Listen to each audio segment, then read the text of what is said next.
So we're continuing the series, Shaare, Teshuva, the Gateways of Repentance. Last time, we were doing the fourth, we're in the middle of the third shaare, third gateway, and we were doing the fourth level of severity, which was prohibitions that don't have to do with action, meaning with your mind or with your heart, but not with action. And now we're up to the fifth level of severity, which is prohibitions that involve action, which is obviously doing any avera that has to do with action, stealing, killing, things like this. This is a part of this level of severity. And as Abirana was doing until now in this shaare, is going to discuss halachot and interesting things about some of these things that are in this category. So, save Ayin He Hamadega Hamishit, the fifth level. Love sheyesh bo maaseh, a prohibition that involves action. Okay. Amru Rabotenu Tupanam Racha, our Hachamim, Tupanam Racha said, Masek Makot,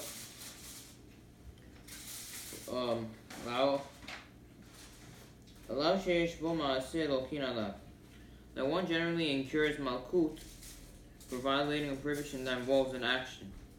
Meaning, any isur that has to do with an action, general rule is you get malkut for that. Malkut arba'im hasar ehad, the number of malkut is 40 lashes minus 1, which is 39 lashes. So, basically what you're saying, the general rule is that someone who transgresses a prohibition that involves action, he gets malkut, 39 lashes. That's what we're saying.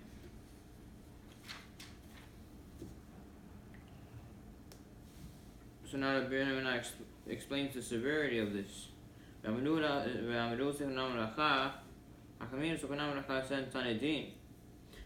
tahat mita omedet, that malkut is in place of death penalty. They therefore stated that if a person receives malkut twice and he's supposed to have malkut the third time, kontinoto lakipa, they place him in a cell. In these conditions, under conditions that will eventually lead him to his death. So what's Abirana saying? So, the general rule is that really, if you think about it, you're hayam mita for every avira you do, because you went against Hashem. But instead of this hayam mita, you're going off free, with the less of a punishment you suffer by getting 39 lashes, and that's it.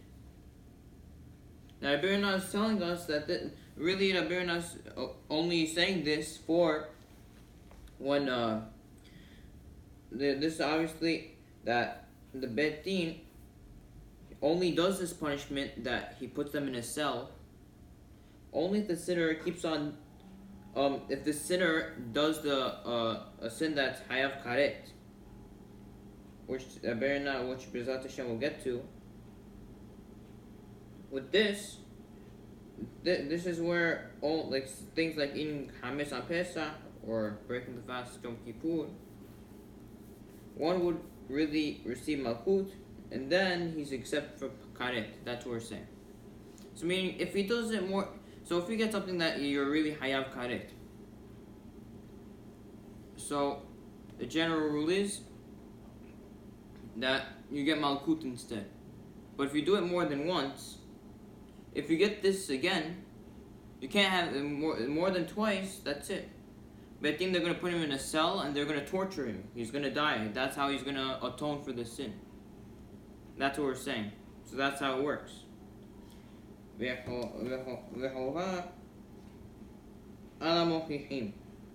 So it's an obligation of those who are in the position to admonish the community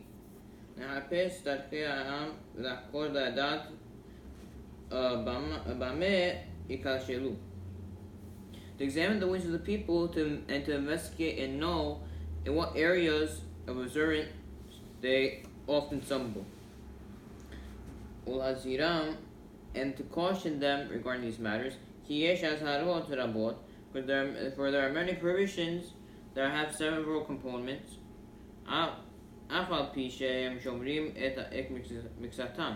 While the people observe parts of these provisions, they tend to neglect other parts. And for example, for example, melacha against doing melacha on Shabbat. שהם שומרים שבת מחללו ברוב המקומות. People generally observe the Shabbat and refrain from desecrating it in most situations. ויש מלאכות שהן מקצת עם הארץ נזהרים בהן. If there are melachot that some unlearned people are not careful to avoid on Shabbat, לפי שאינן ידועות Islam, because those melachot are not known to them. So basically, just saying, the Birna is just saying that the people who are in charge of rebuking and teaching the community, rabbis, things like that, Birna is telling them that you have to teach these ignorant people. They don't know the halachot of Shabbat. They're gonna go. They know they keep Shabbat, but they don't know some laws or something like that. So you have to teach them, so that they know. Because they don't know these halachot and things like that. They're not allowed to do this. And there ever dwells with them, and they remain ignorant because of these prohibitions. Because they do not dwell among the Hachamim. And do not seek to hear instructions from their mouths. As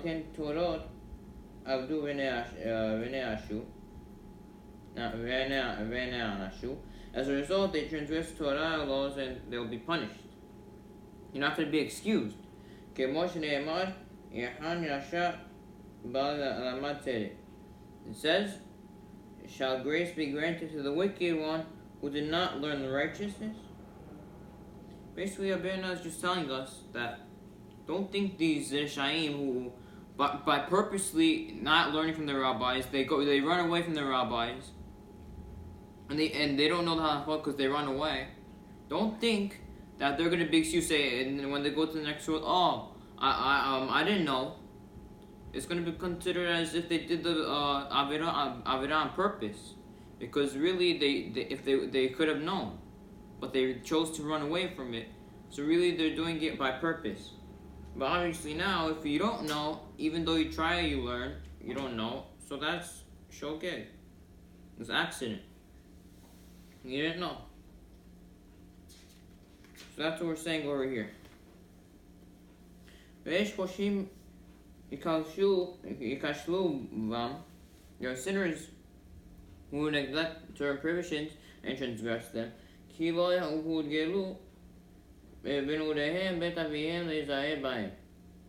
Because they are not trained in their youth in the homes of their fathers to avoid these prohibitions.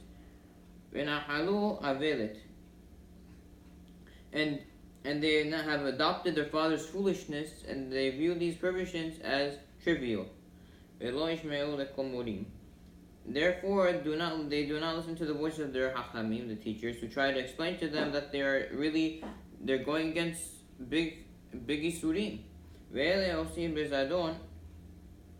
And in contrast to the ignorant people who mentioned above, who sin because they lack knowledge, these sinners commit their transgressions with blatant disregard.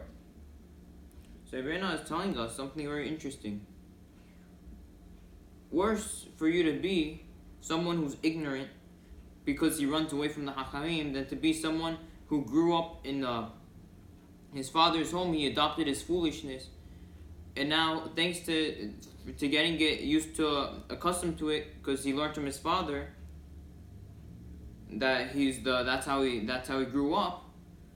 It's worse that you're ignorant and you don't know things because you chose not to do it. You chose, okay, I'm running away, I don't want to hear this. But if you were used to this and you didn't really know, this is how you were brought up, to run away from the Hachamim, so that's not your fault. That's what Rebbeinu is telling us. Saif Ayin Vav. וכן כל העם זרים מדם הנפש ומדם התמצית. Similarly, everyone who is careful to avoid directly consuming the blood of the animal, such as the lifeblood or draining blood.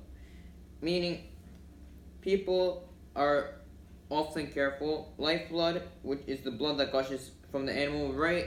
Like as soon as the slaughter is finished, you slaughter the animal, blood comes out.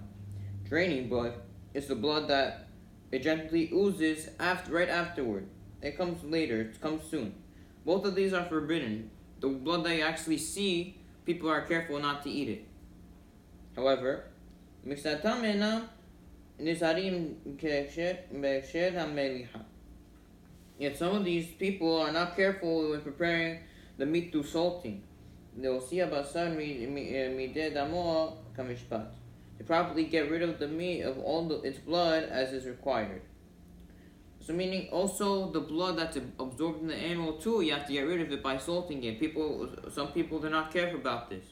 That's why Rebbeinu is telling us. There are many more examples like these, where people they transgress part of a prohibition due to their ignorance or lack of reproof from others. And where there is no prophecy, the people become unrestrained. Therefore, it's imperative that one of those in position to teach others and correct their errors should take the responsibility upon themselves. Okay. סעיף ע"ז ויש עשרות שהן מקצת ההמון שאומרים עיקר האזהרה. There are prohibitions that some of the people disregard to the extent that they do not even observe the basic prohibition itself. כמו ההבלה וההכאה. For example, wounding or hitting others, which is obviously clearly forbidden. שהמכה את חברו עובד בשני הלאווים. For whoever hits his fellow violates two prohibitions. שנאמר, הבאים יכנו לא יוסיף פן יוסיף. Says 40. It says regarding the people, the court officer who's doing the malkut. 40 shall strike him, he shall not add, lest he add an additional blow. So by it saying add twice, it says he shall not add lest he add. It shows you're doing two prohibitions. And you shall not strike him another one. Shall not add means you should not hit him, obviously. And these are two separate prohibitions, that's what we're saying. Against someone hitting one's fellow. ורבים אומרים על הלווין האלה בהכאת נשותיהם.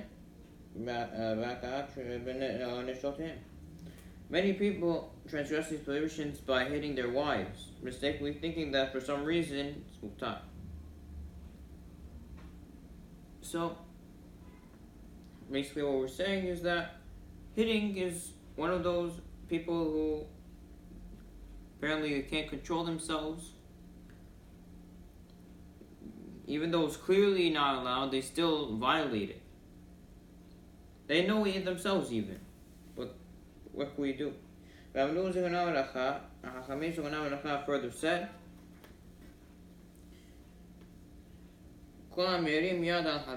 anyone who raises his hand against his fellow,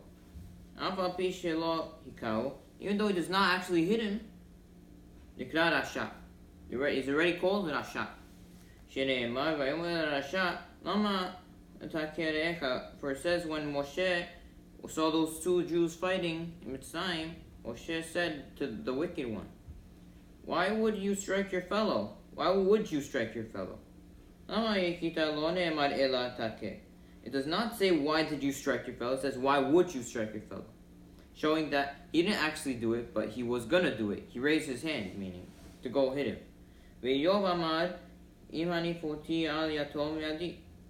Yov too said, if I ever raised my hand against an orphan, then let my shoulder fall from its blade, and let my forearm be broken off from my upper arm. And Yov says again, if I ever raised my hand against an orphan, not that I actually hit someone, that if I'm gonna do it, if I raise my hand to do it, then let my arm be chopped off.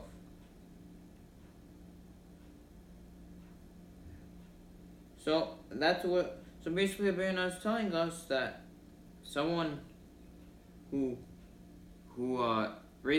just raises his hand, doesn't actually hit him, he's already considered a shot. He's already called it a shot. That's what we're saying.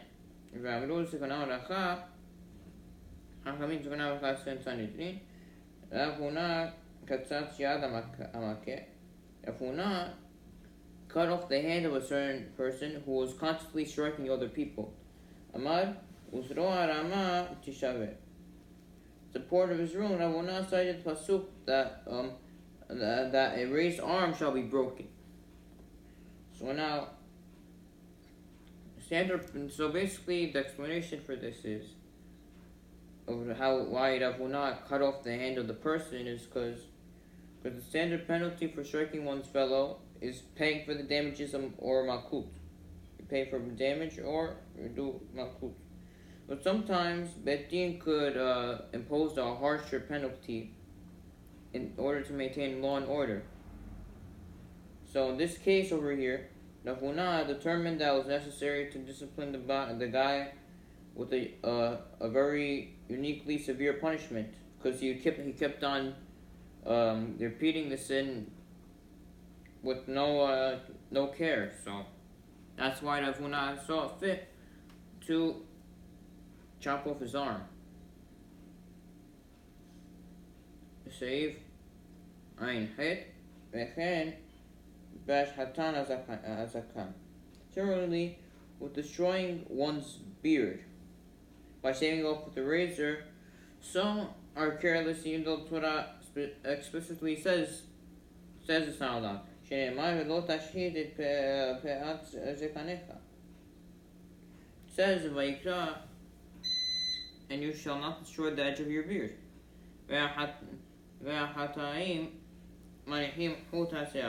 The sinners leave a narrow line of hair on their face, but do not shave off the rest of their beard with the razor, thinking that as long as the beard is not completely shaved off, the edges have not transgressed the prohibition.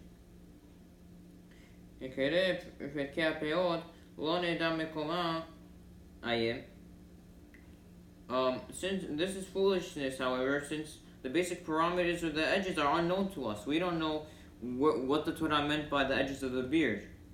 And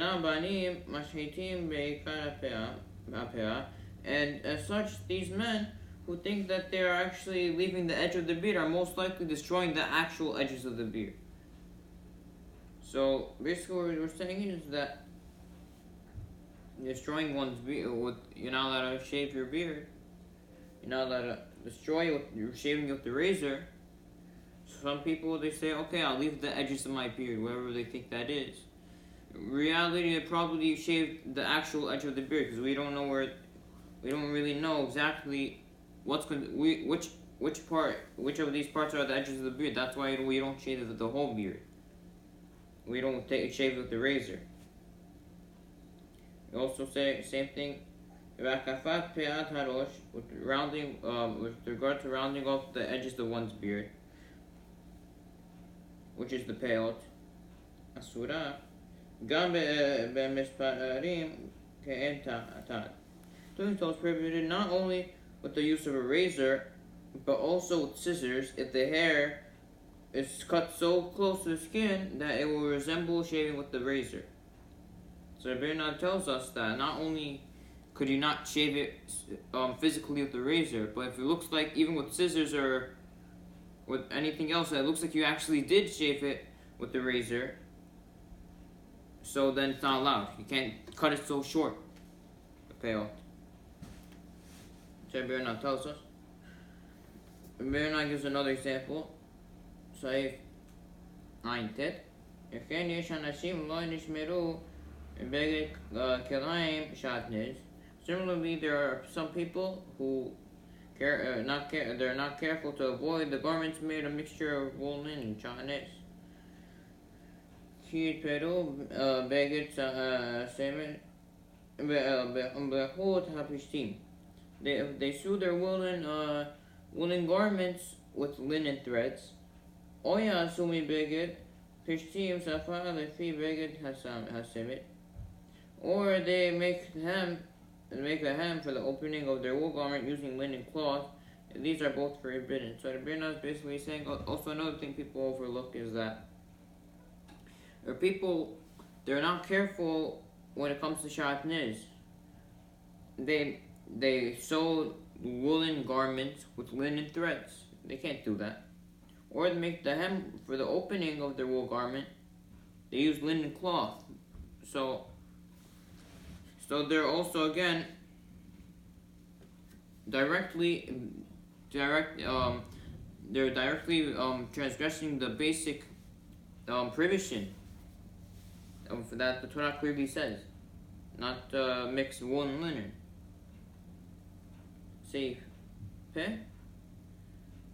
Pasuk says so basically from here to the end of the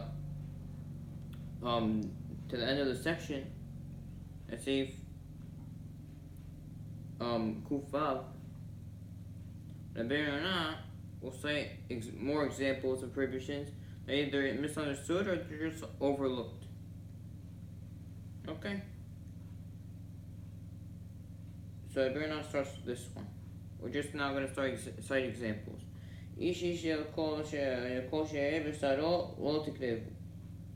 The Torah says in Vayikra, any man shall not approach his close relative to uncover nakedness. Kol karo basar asur. From here we learn any physical contact with an idva is asur. Not just the actual thing. Also just touching a woman is asur.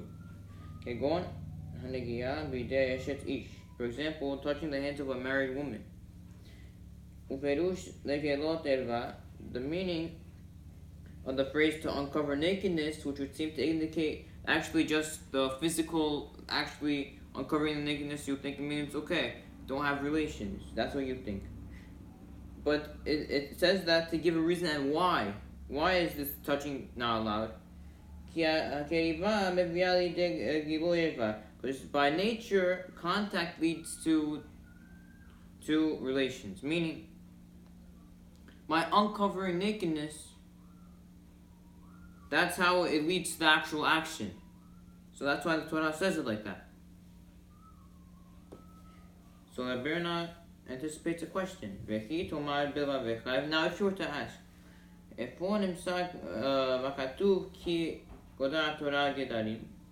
where do we find in the Pasuk that the Torah institutes precautionary measures?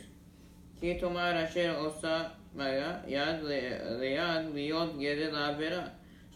the Torah forbade even touching a woman's hand as a safeguard, so that it could stop you from actually transgressing the more serious one of actually having the actual relations. Does the Torah ever do such a thing? So Rabbeinu is basically asking that we know we have a thing by the rabbis, the Rabbanan. Why we have a concept of the Rabbanan? rabbis, you're not allowed to do this on Shabbat. The Rabbanan, this item's not mukseh. Why? Because we don't want you go now break Shabbat and use that item and touch it, and then you go break Shabbat with it. So basically, we're asking, okay, we hear this concept by the rabbis, the Rabbanan. Okay, the rabbis, that's their whole purpose of making these rules, not to torture us. It's to safeguard for the actual real prohibition, which is going against the Torah. But does the Torah actually safeguard for itself? Do you ever see such a concept? The Torah actually is going to safeguard so that you don't stumble? And the answer is yes. As Abirna explains, we'll answer you as follows. As a matter of fact, yes, we do find with the mitzvah Nazir that Asher Ikar Naziruto Penishte Vishkach Mehukak, where the main point of one's Nazir status and his restriction from drinking wine is that he does not drink to intoxication and forget the statutes of the Torah, or to be led astray by a spirit of immorality.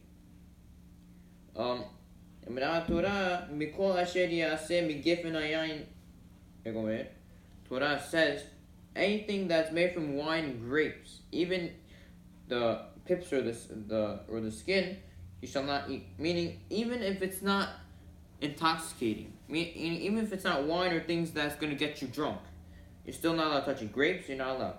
You're not allowed to eat it.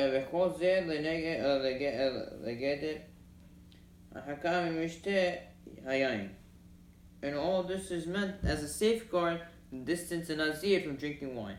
So we see to guard an actual prohibition from another one, so that you don't stumble in it. The Torah actually does have this rule. Same thing what we have over here. By the woman over here, the Torah is doing the same thing. You can't touch a woman's hand because it's actually going to lead to the thing. That's why the Torah says it says don't uncover their nakedness. Why does it say it like that? Because it actually means don't touch also. Because that's what leads to the sin. You keep on touching women, it's going to lead to the actual sin. It's not just physically uncovering the nakedness. That's what we're saying. So that's what Abirna is saying over here. And this is obviously where the Hachamim got this idea that they should start safeguarding things from the Torah and make sure that they don't stumble. The Torah gives examples of this rule, and the Hachamim copy. They follow what the Torah tells them. All expresses the similar idea in the Midrash Shemot Rabbah. Okay. So, continuing, Abirna brings another prohibition. Saif Pei Aleph. So earlier, if you remember, we discussed, and when it comes to the prohibitions of not with the action, the mind, the heart, we discussed do not place a stumbling block before the blind. But we were saying that in the not the physical sense. Now we're gonna discuss with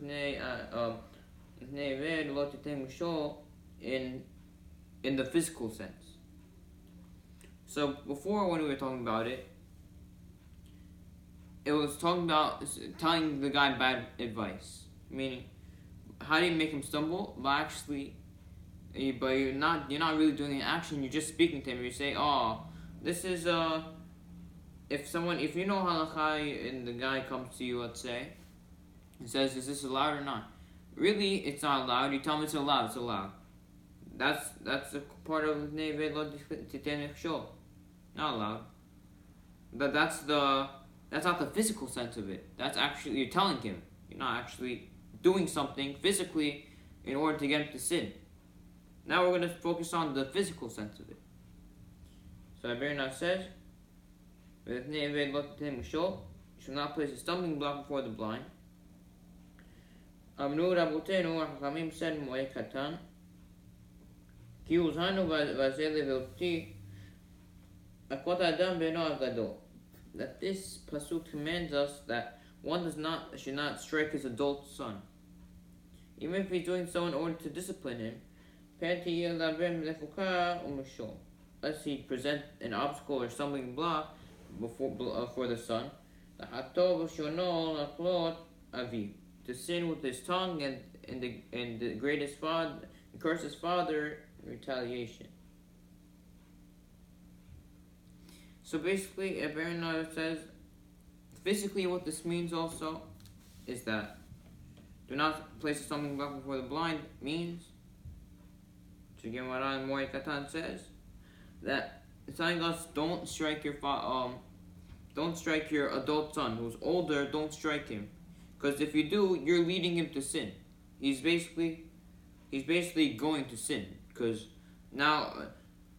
it's okay for a kid. Okay, he's a little kid. When he's an adult, it's embarrassing. So he's gonna go now. He's gonna scream at you. He's gonna go. Who knows what he's gonna do. So that's why you don't hit your elderly son, because that leads to him actually sinning. By you doing this physical action and hitting him, that's what leads him to go and curse him and sin with his tongue and things like that. Similarly, we are instructed in this verse, not to make available to a fellow Jew any stumbling block for sin. Likewise, regarding a non-Jew, for example, one must not pass a cup of wine to a Nazir. Okay.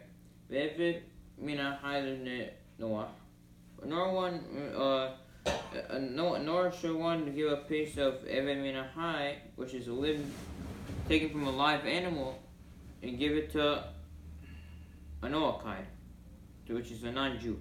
One must also not extend his fellow something forbidden to him that's already his, but he cannot readily access it. We'll explain.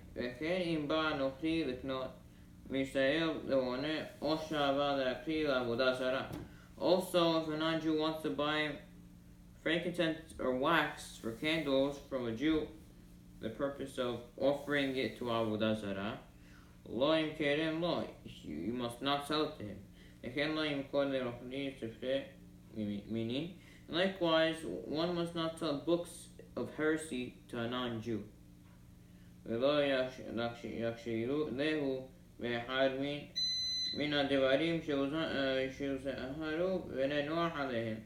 Generally, one should not cause a non-Jew to transgress with regard of any of the matters that's forbidden to Noachites.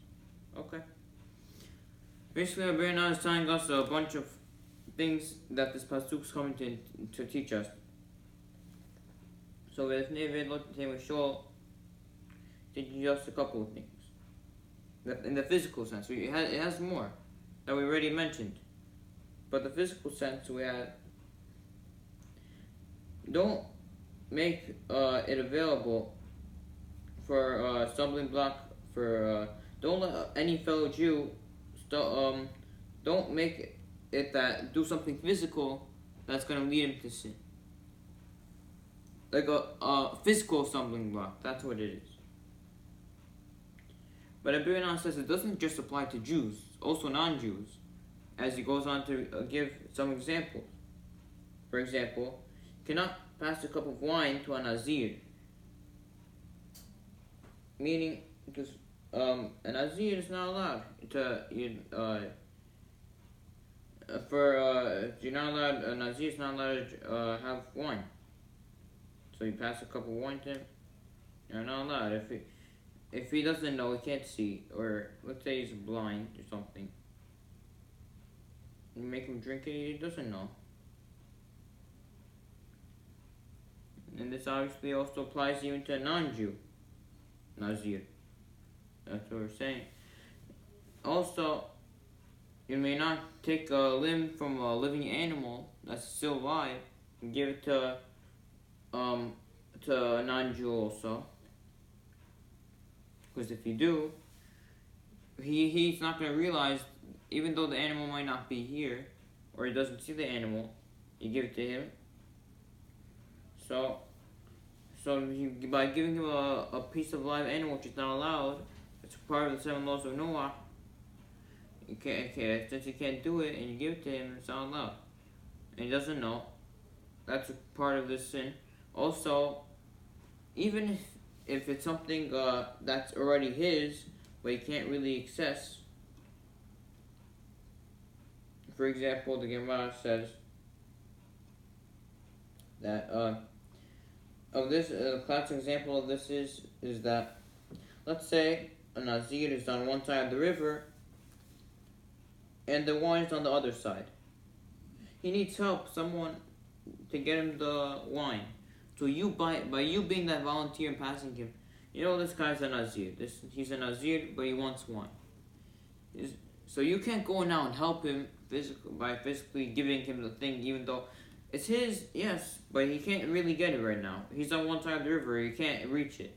By you actually helping him, that's a big problem.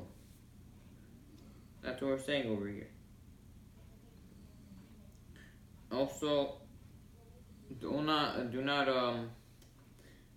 don't give him candles, things like that for the first serving, offering them to Avodah Zarah. Okay. Obviously, because you're making him stumble by selling them to him. Okay. Likewise, don't sell books of heresy. Okay. And once you're not non-Jew, the general rule is any matters that are forbidden to him. Okay. So now the Birna discusses the prohibition of Baal Tashhit, which is not to destroy. Baal Tashhit. So pasuk say pe bet O Tashhit etesa Lindoa halav garzin. Pasuk says Devarim, when you besiege a tree for many days to wage war against it, to seize it, do not destroy its tree by swinging an axe against it, for from it you will eat. We are commanded from here not to cut down any tree. Even the purpose is to build a siege structure with the walls, in order to siege to an enemy, to lay siege to an enemy.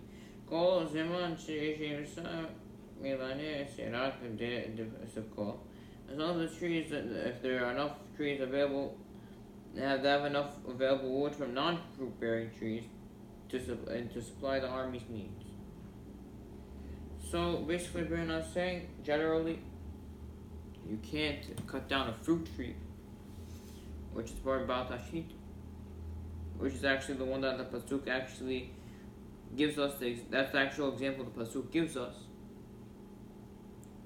So you're basically not allowed to cut down this tree and take its wood, cut it down by the actual thing. If you have non-bear, even if you're actually using them for a good purpose for war, as long as there's trees that don't bear fruits, if you cut them down, then you can't cut down these ones. If there's no choice, then okay, what could you do?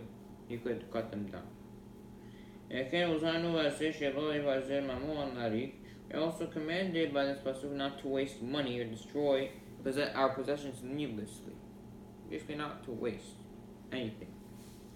Even peruta's worth, which was the least amount of a small copper coin, that's the minimal value that was used in the times of the Talmud. So basically, if you want to say today, even a penny is worth, you can't go and destroy it. Okay, no big deal. To illustrate this, Hakamim said Baba Kama, That if one tears his garment, his deceased relative, more than the amount required by law, he receives malkut. Why? He transgressed Baal Tashit. So even though with the act of tearing one's,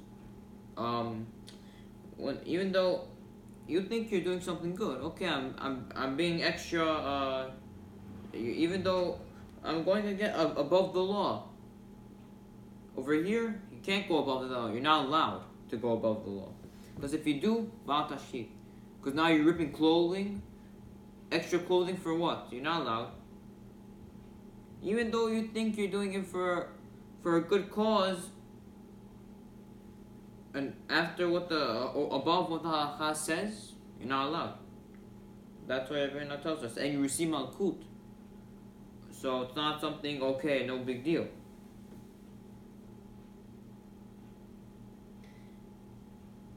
So continuing, v'chol sheken amshabed kelim b'hamato.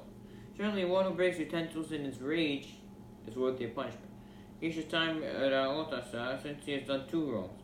One, he destroyed something of value. Two, and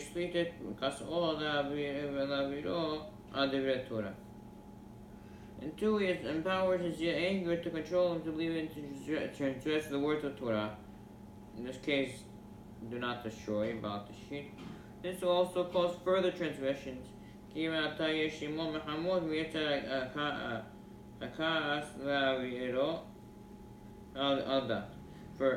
now he is at war with the Yetzirah of anger, whose goal is to make him transgress every aspect of Torah observance.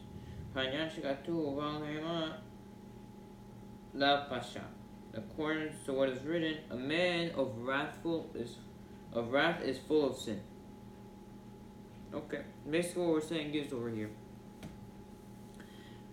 So not only does Baal Tashit actually mean the literal sense of don't cut down a tree, it's also talking about, this is just an example. Really, it also applies to anything else. If you're just going to waste anything else, needlessly, wasting money, even Peruta's word, not allowed. Yeah, Hachamim also said, as we said before, one who tears his garment, even above the letter of the, he wants to go above the letter of the law. Really, he goes from doing what's proper to doing an isur that he's hayam malkut. So it's actually comes to avera because you're doing Baal Tashit. Also, one who breaks utensils in his anger, he does two things wrong. He destroys something of value, and he lets the Yetzirah of anger cause him to transgress other things from the Torah. So, basically, Rav Hirsch explains that he writes that aside from the general Yetzirah that everyone has, there's also specific their personal Yetzirahs, meaning like inclinations for specific character flaws or sins. For example, as we said, Yetzirah of anger. There's other types of Yetzirahs like this. There's like a specific one for certain categories, and you create these ones. If you get angry, you create the Yetzirah of anger, which controls you. And that's what Abirna is saying over here, by him saying that by letting yourself get angry, now you create the Yetzirah of anger, and now he's going to control you. So that's one example of these Yetzirahs. So basically, that's one example. So if you let something happen, so basically, meaning if you lose the test, meaning if you're in a test, yeah, if you're gonna, let's say, let out all your anger, so once you let out all the anger, you created a bad angel who's gonna control you now and cause you to do other sins. And this Yetzirah is the Yetzirah of anger. Well, the time that you're angry, He's going to get you to do as much sins as possible until your anger goes away.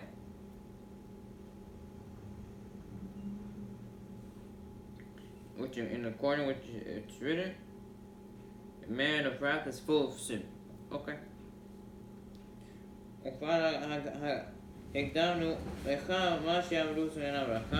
already cited for you above the first shard, which our Hakamim said, Masayat Shabbat.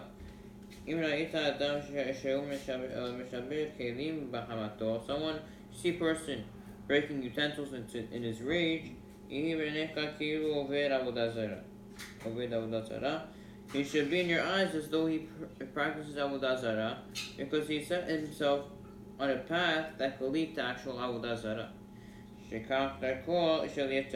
this is the way of the Yetzirah. Today tells him do the smaller sin, and the next day he tells him do the greater sin. The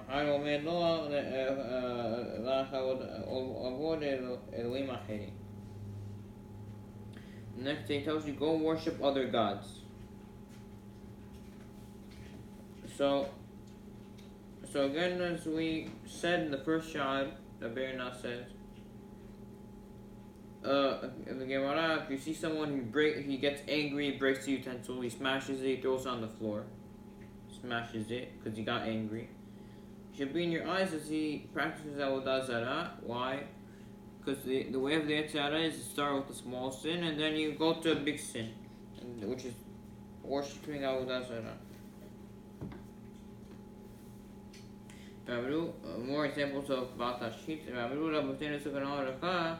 החכמים שבנה לך אסר נקמות לא ישפוך אדם בבורו והאחרים צריכים להם. Now one should not spill out useful water of his pit when others need it. אף כי הוזהרנו שלא להשחית הגוף במסירתו לסכנות. We also commanded not to destroy our body by placing in dangerous situations, or by afflicting the body.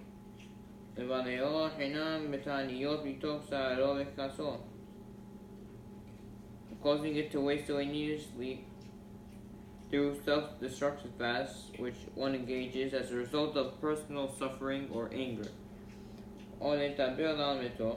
Or mourning over his dead relative. However, if one fasts and mourns over his past sins, says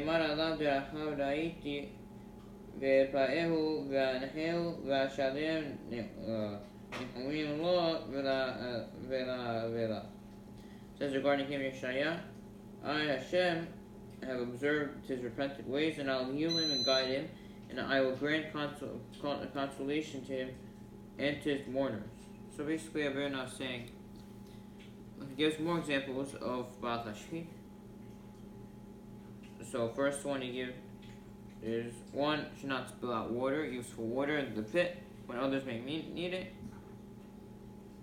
Also, we're commanded in this Baal Tashchit not to destroy our body by placing it in dangerous situations. You're not allowed to just do whatever you want to your body, make it suffer. You're not allowed to suffer your body by afflicting it, fasting for no reason. Even if you have a good reason, even if you want to come closer to Hashem. The way to do it is not by fasting and making yourself suffer. The way to do it is by restraining yourself from doing any physical pleasures that's not necessary. To have good food, you don't need to have good food. Just have a piece of bread, water, and good. You don't have to have nice steaks and all this and that. Just keep it simple. Not to make yourself go on fast now. This is a suit, not allowed. You think you're doing something good, you're not. Even if you're suffering over anger, or you're sad, or even if you're mourning over your dead relative.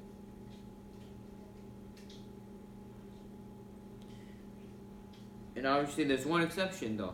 The Birna says if one fasts and mourns over his past sins, doing something very good. Hashem says about him that I will heal him, I'll guide him, and I'll grant consolation to him and his mourners. So it's good to fast because you sinned, but not to fast for any other reasons.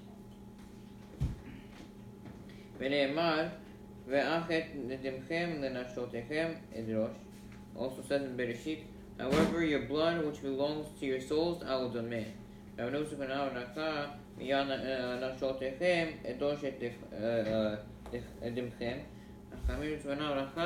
Explained about Hakama. This means, from your souls I'll demand your blood. Meaning, I'll punish you for having diminished your blood through unnecessary fasting and other means of self-harm. So basically, when the pasuk says that your blood which belongs to your souls I will demand, then again, what I explains that it means that for harming yourself through unnecessary fasting and things like that, causing yourself to suffer, you yourself doing it, you're going to be punished for it. It's not something, you're not doing anything good. Say, Pe Gima. Shalosh shanim yeh lachem arelim lo yachel.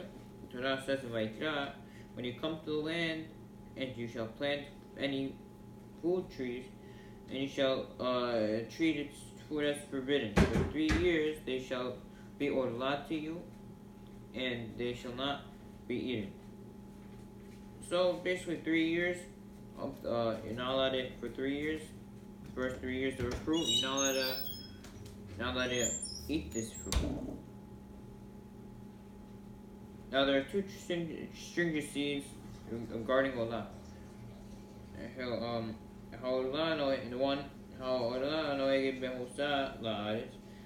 Also, these types of misfot, as they usually only apply only in Eretz Yisrael, this one, Olah, applies even outside Eretz Yisrael. You're not allowed to eat, during the first 3 years, you're not allowed to eat these fruit. And 2, it's also forbidden for benefit, according to Rabbeinu.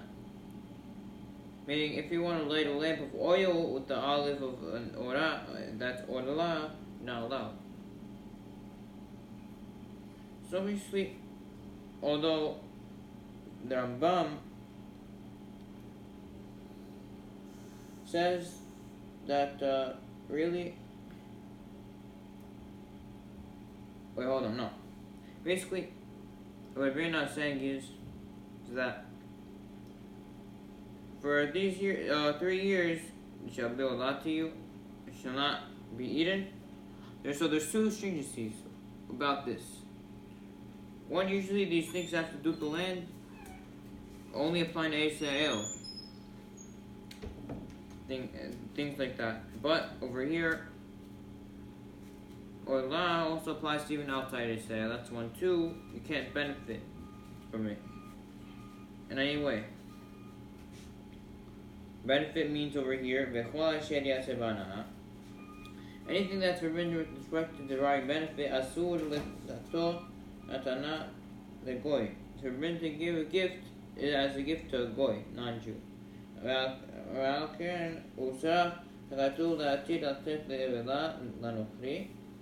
For this very reason, the pasuk needed to state that it is permissible to give one's nevelah meat to a non-Jew. To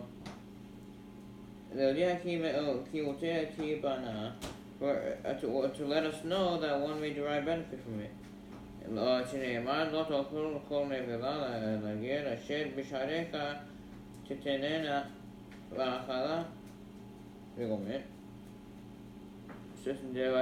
shall not eat any nevelah to the foreigner who is in your cities, and you shall give it that he may eat it. Basically, we're also saying that what we're saying here is when it's forbidden for benefits, what do we mean? It doesn't just mean benefit, like benefit. Okay, I'm gonna use one. Let's say, as I said before, light a lamp with the olive oil. You will take the oil of an olive. So I'm gonna light a lamp with there, something. Not allowed. Okay, that's your benefit. Even if so someone else's benefit, even a goy, it's not allowed. Also, the Ronnie says, for this very reason, we are commanded by this pasuk to state that it's permissible to give one's nevilah meat to non-Jew. Why does it say that you're allowed? There's the pasuk tells us this because it tells us that you could have benefit from it, because it says you shall not eat any nevilah to the foreigner who is in your cities. You may give it, and you may eat it. So you're allowed to benefit. That's why the pasuk says that. But here we're not allowed. By Allah. If one gives Allah fruit to a non-Jew, or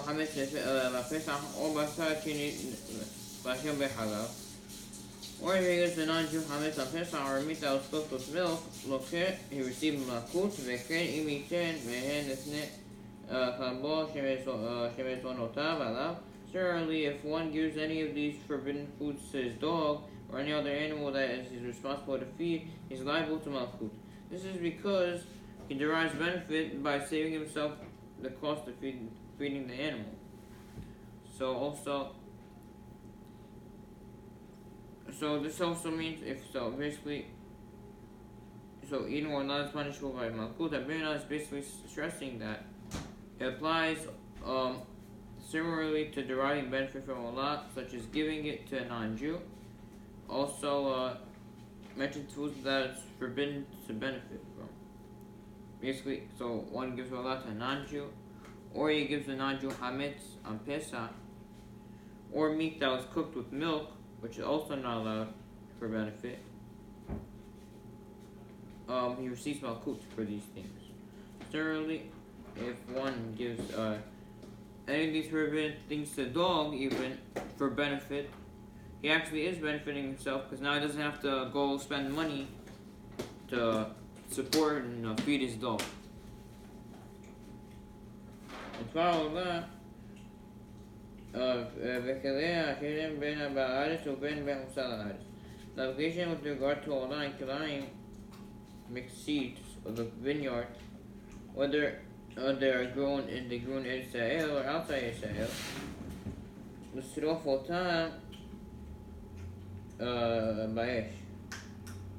to burn them in fire. So basically, Berna tells us, with regard to Allah or Kilayim or the vineyard, if they grew in Israel outside Israel, you have Allah or mixed seeds of the vineyard. So what do you do with them? You burn them in the fire. A non-Jew has the tree that is within the first 3 years, whose fruit is therefore אסור להסתער לפחות ממנו פירות לסורר חגוי ואפילו בחינם. It's forbidden for a Jew to pick its fruit for a non-Jew, and if he does so without pay, לפי שהוא נהגה בזה שמחזיק לו הגוי טובה. This is because the Jew benefits from the fact that the non-Jew now feels indebted to him. Meaning, also, if a non-Jew has a tree, so another example of benefit here, let's say a non-Jew has a tree, that's olah. You cannot tell, the Jew cannot pick this fruit and give it for the non-Jew, even without pay, because even without pay is even worse, really, because that's going to even make him more, he's going to feel more, he's going to favor you even more. So you're not allowed to even do this. You're not even allowed, even for a goy, pick down his tree, his orlah, from the tree, and give it to him, because that's going to make him have favor in your eyes, or he's going to be favorable in his eyes. So so both of you are, since you're benefiting, and he's benefiting. So now it can't do that because you're actually benefiting. כן אסור להסתער להשקות בנוכרי עניינו של נוכרי עצמו. Similarly, it is forbidden for a Jew to serve an idolater from the idolater's own wine. בין בשכר בין בחינם. Whether for pay, even without pay. If he's being paid for it, he certainly derived benefits from the wine. But even if without pay, he's considered to have derived benefit because the idolater now feels indebted to him, similar to a Jew who picks the Jew's or last fruit free of charge. Same idea again. When a Jew serves an idolater from the idolater's own wine, not allowed to serve the idolater with his own wine, even without pay, even for free, not allowed, because he's going to benefit. But he's going to benefit from it. He's going to favor you now.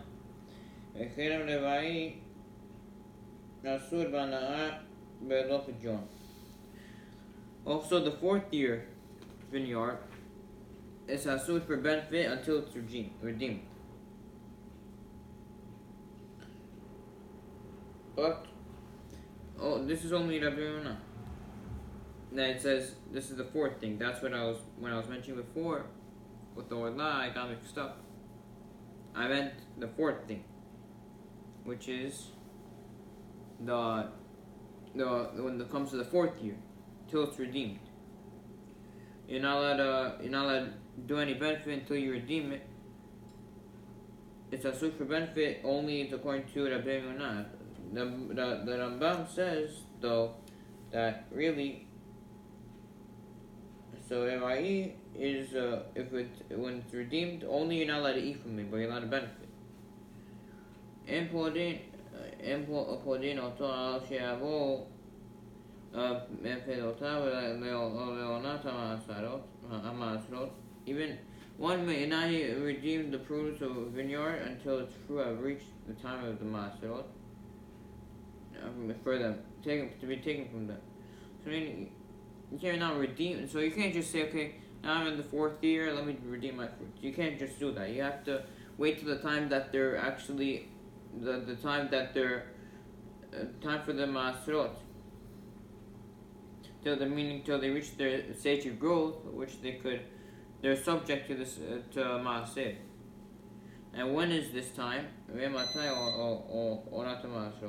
is the time that they're the time for Maserot?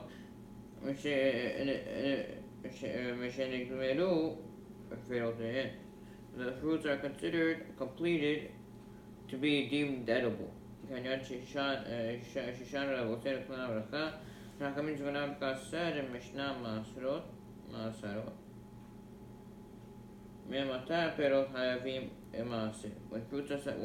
subject to Maser? Figs are obligated from when they begin to ripen. Grapes are obligated from when the skin becomes transparent, etc. Basically, what we're saying is that. So basically, the bottom line though is that until time you cannot redeem an Evai, the fourth year of a fruit, until it's fit for Masrot, it could become Maser. If not, then you can't redeem it, and the meaning you cannot eat it, according to Rambam and according to Rabbi Yonah, you cannot even benefit from it.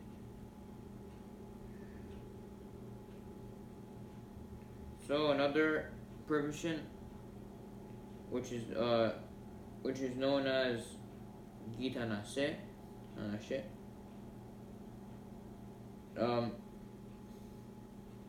basically safe Pedai and Pedal. That says, therefore the children of Israel must not eat any Gita Naseh. Gita Naseh asur bana'a.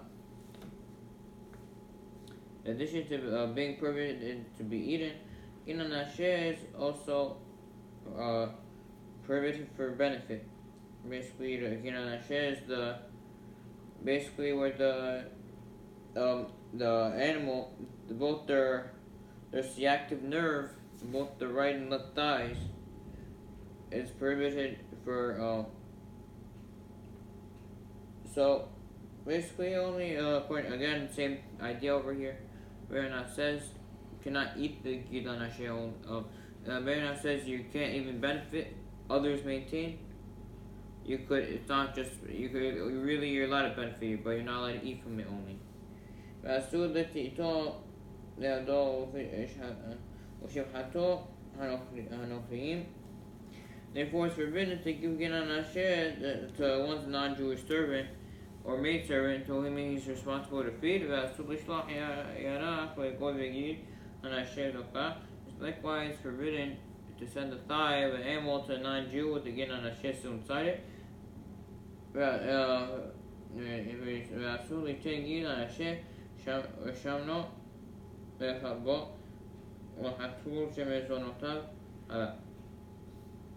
It's literally forbidden to give ginan asher or surrounding fat to a dog or a cat who he's responsible to feed. Meaning the fatty tissue surrounds the sciatic nerves also forbidden. Basically, we're saying about the ginan asher. You know, like give it to a non-Jew even. You know, I'd send the thigh of the non-Jew to ginan asher when the ginan asher is still inside of it. You cannot give it to a non-Jew even though a non-Jew there's no problem. But since you're not allowed to benefit according to the Be'unah, so you can't. Also forbidden to give ginan asher when it still has its fat, which is also not allowed. To a dog or a cat, same thing. As we said before, same thing, same definition as benefit. Same benefit, same type. לא תגנובו ולא תכחשו ולא תשקרו. סעיף וה' says in the Torah, you shall not steal, you shall not lie falsely, you shall not lie to one another. עבדו רבותינו, החכמים said, מעלה מסיעה, לא תגנובו על מנת למכה. You shall not steal includes even taking someone's object in order to aggravate him. שלא יאמר אגנוב כדי רוני כדי שיסתער ונעקות בפניו. That's to say that one should not say to himself, I will steal this object from so-and-so in order that he should be distressed and become upset with himself.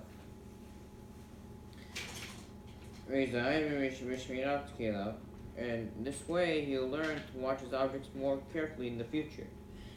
Afterward I'll return the object to him. So Rabbeinu is basically saying, do not steal, do not lie falsely, should not lie to one another. Now that Rabbeinu discusses not steal, the Hachamim said that, and it's not only to just steal as we think of it, also to steal to make him angry. I mean, okay, I'm going to steal from him, I get him angry, I'm going to return it to him. You can't do that. Even if you want to do it for, maybe so he could treat his items better. Oh, this guy is not treating his items good. I want to teach him a lesson so that he teaches he treats his items better. You're not allowed to take this temporarily, even though you know, you have in mind that you're going to give it back, it's not allowed. That's considered stealing.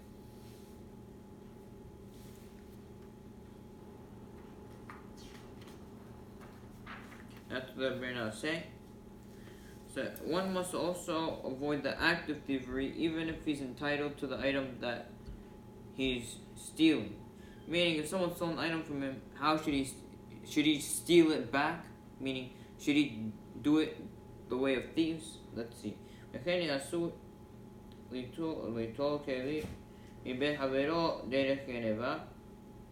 It's also forbidden for a person to take an object from his friend's house in a theft-like manner, even though he's allowed. If you, let's say, you want to sneak into your house, or some of the guy's house, or under his, you want to sneak it out under his clothing, or when no one's watching, you take it. So that's not allowed. If you're gonna make yourself look like a thief, by doing things that, even though you're allowed, you're not really actually stealing it. People are gonna come to think that you're actually a thief. So you're not allowed to look like a thief. It's also the same thing. The yishtamish, zero. You intend to use and return it. Even if this is so, this is in a case where this is permissible. So then he has to take it. He should take it in the open rather than sneak out like a thief. Just take it and go. So you don't look like you're trying to sneak anything. You know,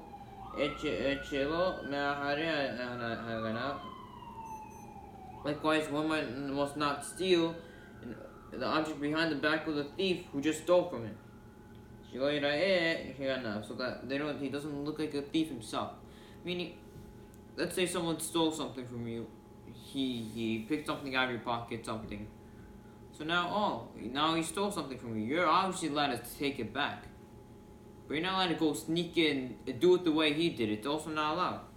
Okay, I'm gonna sneak behind him without him realizing. I'm gonna run. People watching you are gonna think that you're the thief. To prevent Hilul Hashem, so you just, the right way to do it, you come up to the guy, say, okay, you stole something from me. Return what you stole from me. After you said this, he still says no, forcefully take it. So, okay, you have the right to your items. As long as you're not looking like a thief, okay, fine. No problem. Save. Pay Vav. Now Rabbeinu is going to talk about the prohibition about things like black magic, not just black magic, omens, reading omens, divine auspicious things. Omens are superstitious signs that they connect with success or failure at the future things. Like you say, these things, if I do this, it's a sign that this is going to happen. We'll see. The Torah says, Lo tenahashu. You shall not read omens. And go on, Ilam nahashim, Yehuda Uwachot. Refers to someone, let's say, for example, he reads omens, the sounds of weasel. He reads the omens in the sounds of weasels or birds to determine whether he should do something or not. Meaning, here's the birds chirping in a certain way, chirp, whatever. It says, this is a sign I should not do this today. It's a bad sign. No good. Not allowed. Alternatively, it refers to a case where someone's bread fell from his mouth, or a deer crossed him before the road. You cross him on the road. When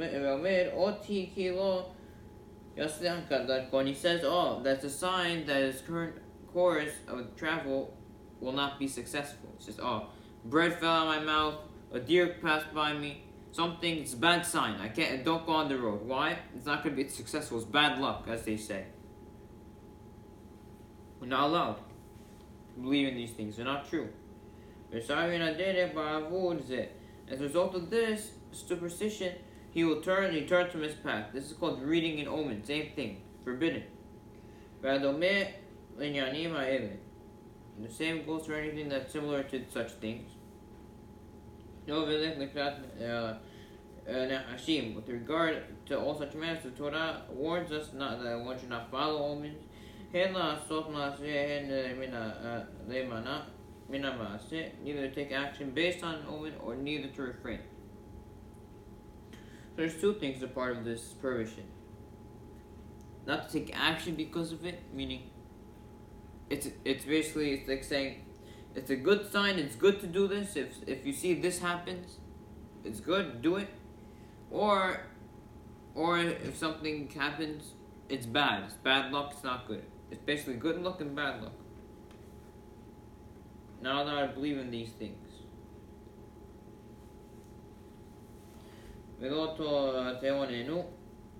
And you shall not divine auspicious times. Is related to avonot, which means times or hours.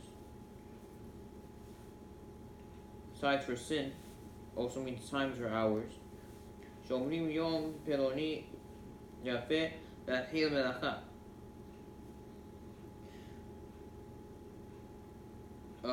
Since the diviners say such and such a day is favorable, auspicious, meaning auspicious to begin a particular endeavor.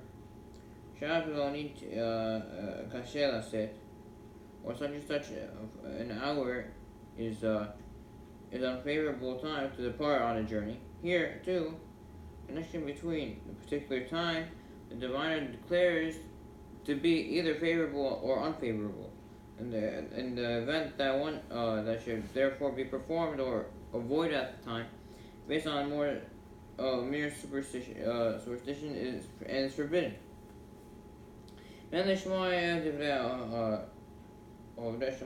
Similarly, it is forbidden to listen to the words of stargazers and accept their predictions as true.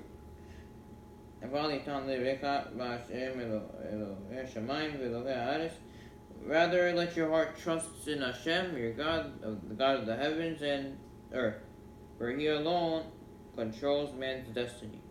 Let's read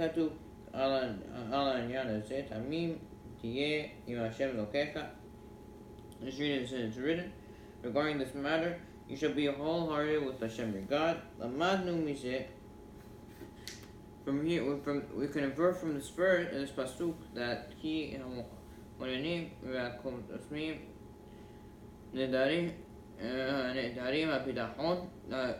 diviners and fortune tellers are lacking trust in Hashem. Lack of emunah, that's where this comes from. The Lord taught furthermore, these corrupt schemes were the practice of Eretz Canaan.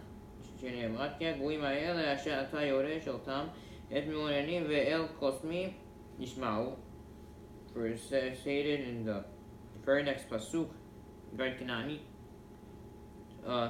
for these nations that you are possessing their land, they hearken to diviners and fortune tellers.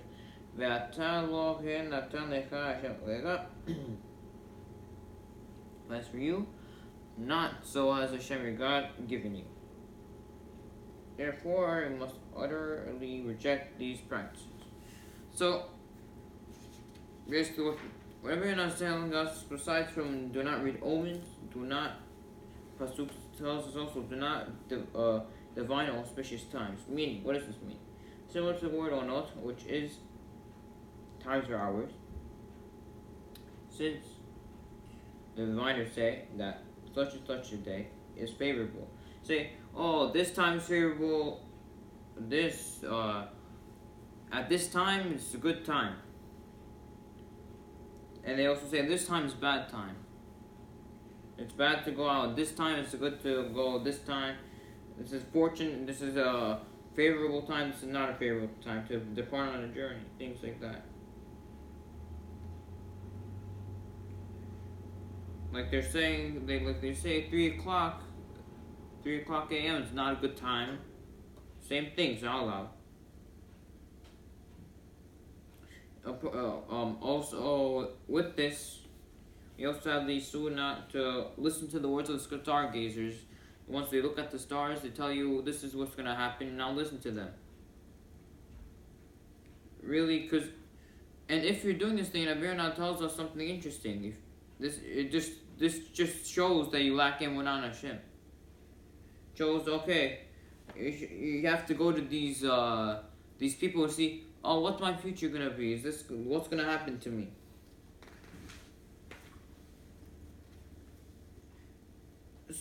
we see from the pasuk we should be wholehearted with Hashem your God. We infer from this pasuk that diviners or fortune tellers, they themselves are lacking emunah on Hashem, because if they had emunah on Hashem, they would not be going and doing all these things and to see, oh, this is a good sign, this is a bad sign. Meaning, if something, let's say it's a bad sign, okay? Bad sign. They saw one of these things, there's a black cat in the street. Look into his eye, bad luck, okay. It's not true. Well, okay. If you're thinking like this means that you're lacking emunah on Hashem, because by doing this thing, you're really saying, okay, you're basically looking at what the world has to offer. This is now it's going to be bad because I saw this. You really don't have emunah on a God. That means you're scared. Oh, this is bad thing's going to happen to me. So now you got to go and do whatever. Now you're not going to go and do what you wanted to do because you saw a cat in the street, a black cat. Wow. What's it going to do for you? It doesn't change anything. Now you become scared, and that shows that you have lack of emunah, because you're believing these things. It's not true. And also, everyone tells us stargazing, as you probably know, it's from Eretz Canaan used to do it. As it says, for these nations that are possessing the land, they hearken the diviners and fortune tellers, but as for you, not so is Hashem your God giving you. I mean, Hashem does not allow us to be doing these things like black magic, all these type of things, because we have Hashem. We don't need it. Therefore, we utterly reject these practices. Okay. Saint Bezayin. Law. The next prohibition. Lo ta'asu avil b'mishpat. Now it says in Vayikra, shall not commit a perversion of justice. Now consider, the pasuk goes on and says, Lo tisaf v'nei da v'lo te'da p'nei gadol v's'elik tishpot amitecha. Pasuk says, you shall not favor the poor, and you shall not honor the great. With righteousness shall you judge your fellow. The Torah explicitly commands a judge to practice fairness and justice that is important. That in this part of the pasuk. What then is the justice referred to in the beginning of the pasuk? Because it says, "Do not make a perversion of justice." And it says, "You should not favor the poor and you shall not honor the great. With righteousness shall you judge your fellow." So what's perversion of justice? What does that mean? It can't mean the same thing as what the pasuk continued to go on, because that's basically repeating itself in a different way. So why would they have to do that?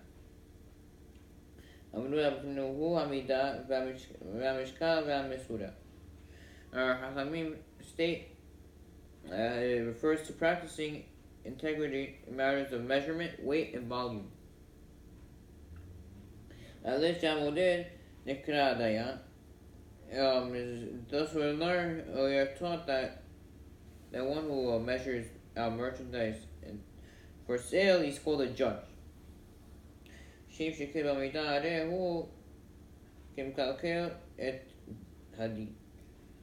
if he's dishonest in the measurement, or he's comparable to a judge who perverts justice.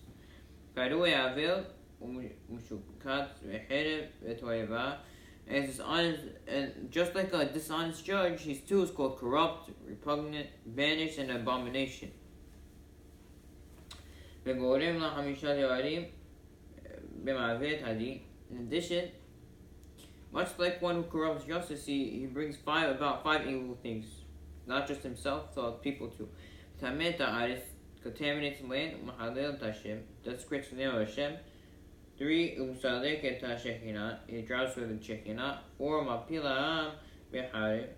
He causes the Jewish people to fall by the sword of the enemies. 5.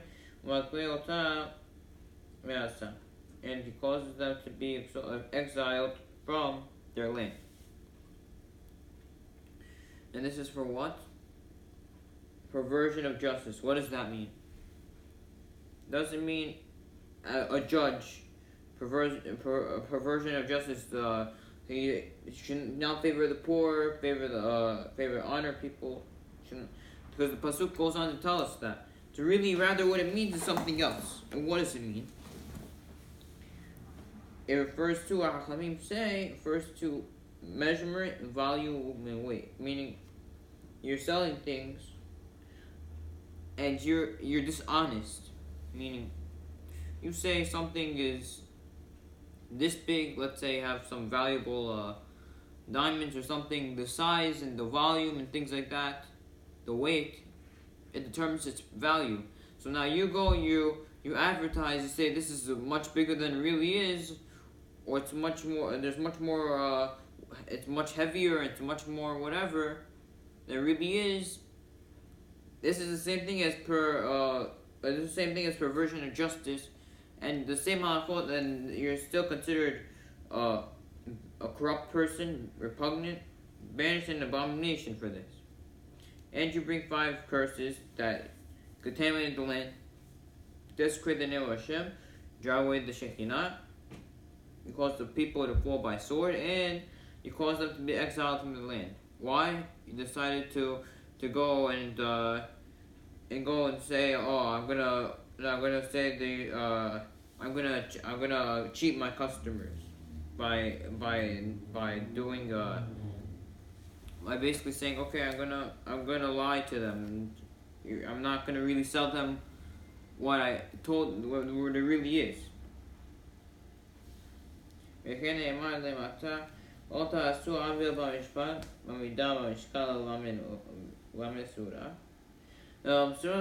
it says further in Vaikra, you shall not commit perversion of justice in measure, in weight, or in volume. You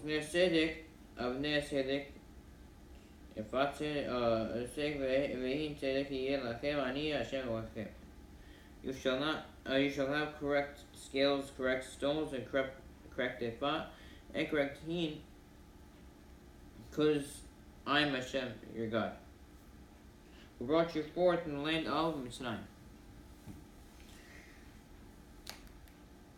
So, Rabbeinu explains, in measure means measure of the land. Bamishkal kemashmao. Weight is that what it implies, the actual weight. Weighting merchandise. Wamisura himidata hade vayevish. Volume verse 2, the measure of liquid or dry volume. All these measurements must be carried out fairly and honestly.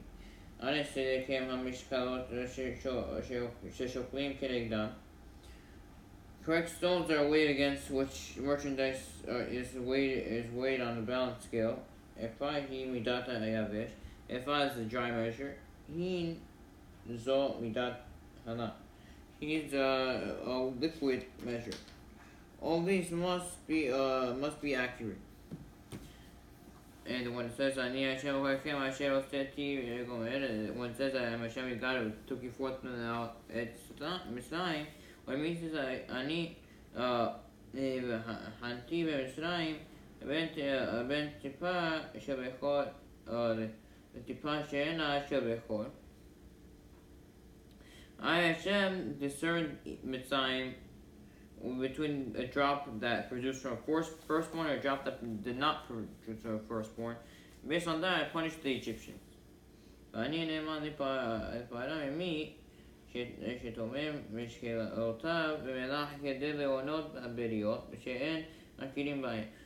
same token, I can discern faulty way, and I could be trusted to exact punishment from one who buries his weight in salt, intending to defraud people who are unaware that they are fraudulent. Rabbeinu is basically saying that surely it says you shall not commit a perversion of justice in measure, in weight, or in volume. You shall have correct scales and correct stones, correct ephah, and correct hinayim, Hashem your God. Who took it forth in the land of Sinai, and Abir explains what this pasuk means. When it says in weight, in measure, it means land, measure of land. It's not cheat your land. You say it's really this big, it's really not that big. You say it's this nice, it's really not. It means a measure of the land. Weight means whatever it actually implies, weight. Volume is the measure of liquid or dry volume. Correct stones, what does that mean? Meaning that weights that against which merchandise is weighed on a balance scale. Meaning, well, that's the actual, the merchandise, that's how it was weighed on a scale, balance scale. Ephah is a dry measure, and hin is a liquid measure. And these things have to be accurate. Why? Because I'm Hashem your God, who brought you from Med's time. It says that because I Hashem, who took a drop, I from Mitzrayim, I discerned the difference between a Jew and a non-Jew. I mean, a Jew and a Mitzri. And by them being firstborns, I saw firstborn, he died. Not firstborn, survived.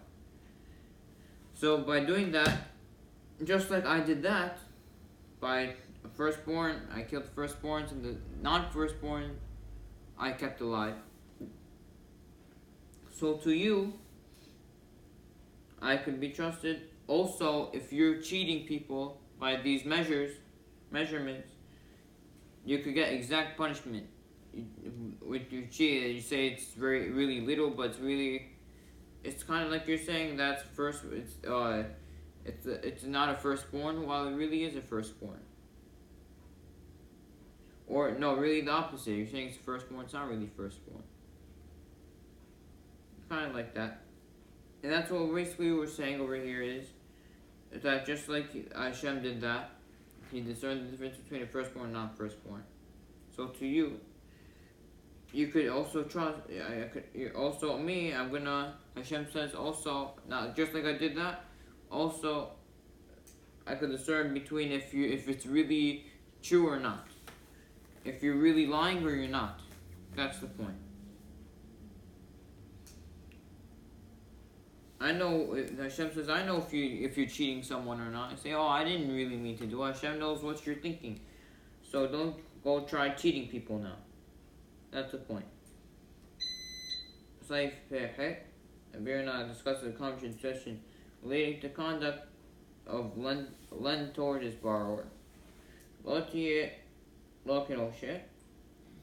Torah says, when you lend money to my people, to poor people with you should not act towards him as a creditor.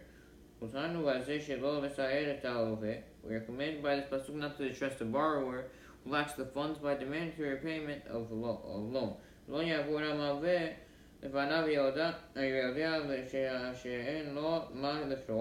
Furthermore, a lender should therefore not even pass in front of a borrower when he knows the borrower has no money to pay back the loan. Because by doing so, it torments him and crushes his spirit by reminding him that he has an obligation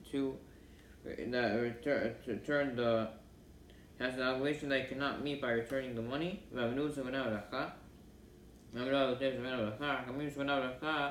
Said, and the lender who distresses his borrower is considered as though he subjugated him to two punishments: fire and water.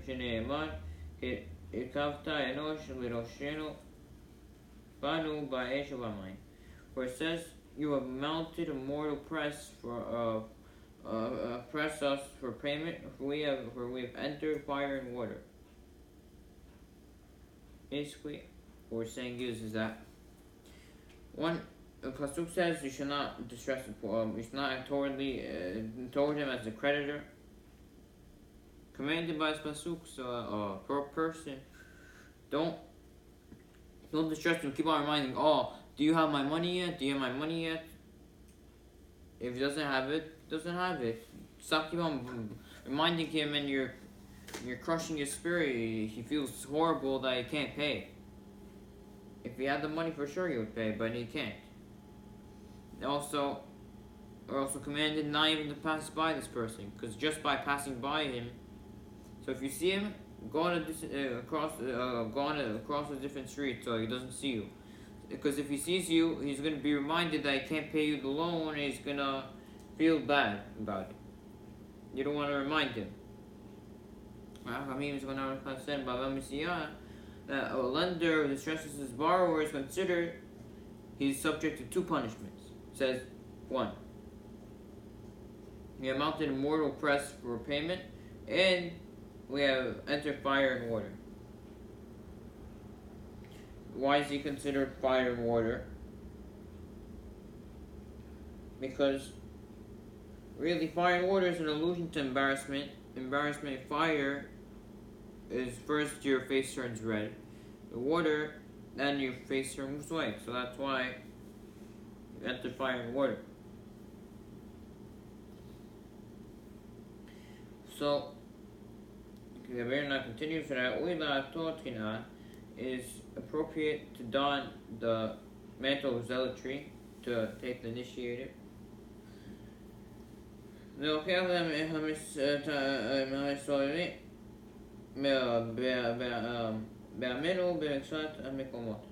admonish those who in some places subjugate the people, our people,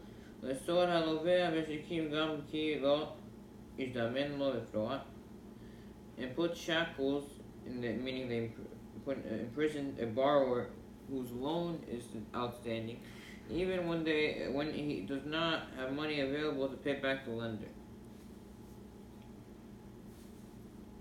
The Verna tells us that's appropriate for the leaders, the community,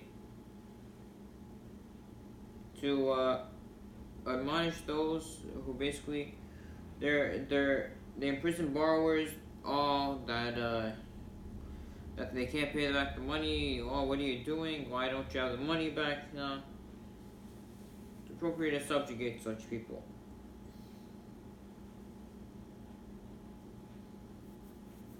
Okay. Say Petit. Last thing for today. We'll continue next time. Lo tesimun ala neshi. Pasuk says in Shemot, you shall not lay. It continues. You shall not lay interest upon it. Azara la'edim. This prohibition directed toward those who would serve as a witness for interesting bearing loan, saying that they are forbidden to do so.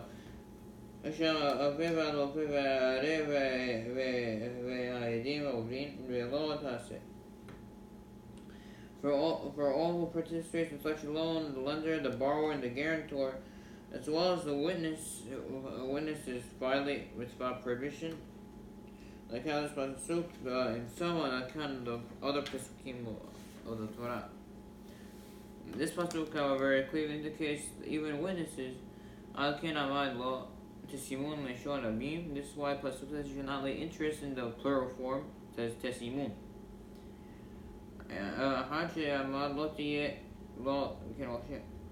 When after it says you should not act toward him as creditor, which is in the singular. Because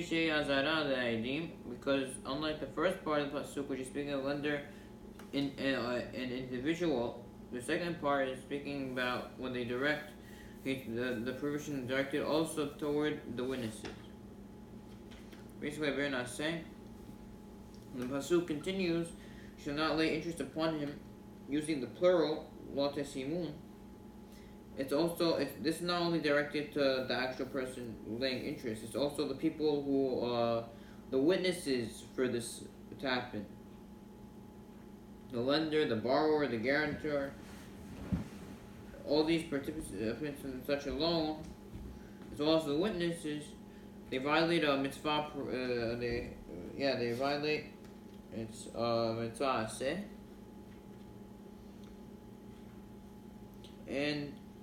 And some of them, and based on this, since it says in plural, not singular, like it said previously, you should not act toward them as a creditor, which only applies to the actual person, only one person, the individual here applies not only to them, to witnesses and the people participating in it as well. Next time we continue safe study in the fifth category of severity. Next time we'll finish the fifth category in severity.